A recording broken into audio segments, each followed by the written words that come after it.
Hello students. In today's session we will study about chapter 2 Introduction to Access. Today our topic is how we create a table in datasheet view.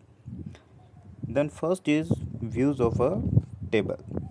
In MS Access two types of views, that is design view and datasheet view. With the help of these views data can be entered in a table.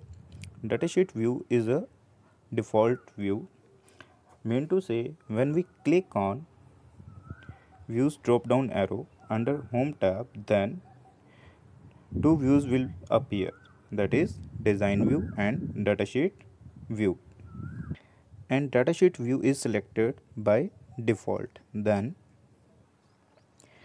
design view is used to define the fields, data types and description of the fields, and datasheet view is used to add, edit or delete record as well as fields. Then next is how we create a table in datasheet view.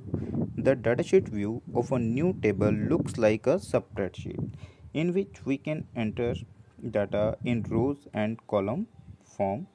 Rows are known as records and column are known as fields. Then when you create a new database, MS Access automatically opens a new table in a datasheet view.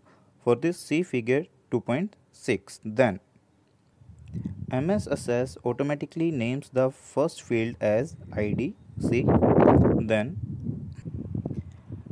ID is important because it acts as unique identity of record. For example, roll number 1, 2, 3 all are unique. Then to add one or more tables to your database, follow the steps, that is firstly click on create tab option, then click on table option under tables group.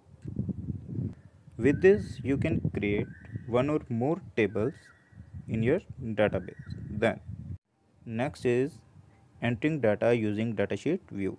Let us understand how to enter data of table 2.1 in MS Access. For this, to enter data using the datasheet view, follow these steps. First is start entering the first record in the click to add column.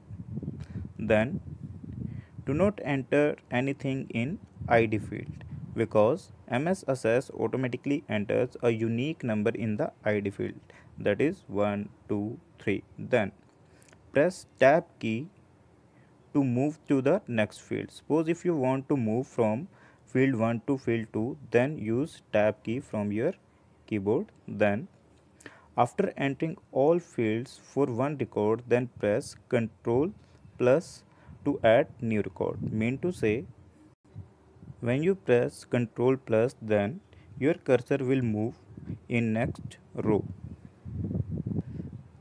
Then see pencil icon. The pencil icon shows that the record is being entered or edited. Mean to say, when you click on pencil icon, with the help of this you can edit your record. Then the active cell is shown in outline of yellow and orange color. See.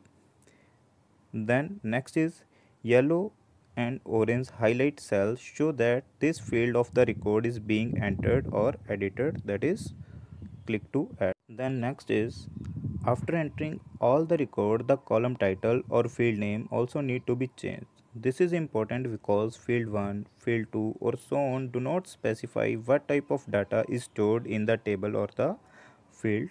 For this, to change the field name, follow the given steps. Firstly, click on field 1, then click on fields tab, then click on name and caption option under properties group. Then enter field properties dialog box will appear.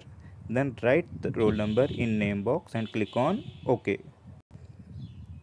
Similarly, you can change all the field names. Suppose if you want to add student name in field 2, then follow the same steps and enter student name in name box and click on OK. Your completed table will shown as in figure 2.10, that is ID, roll number, name of the student, class, section, date of birth, etc. With this you can enter data in datasheet view. Then how we save a table. For this, firstly click on File tab, then click on Save option, then Save as dialog box will appear, then enter table name in table name box, then click on OK. With this, your table will be saved. Thank you.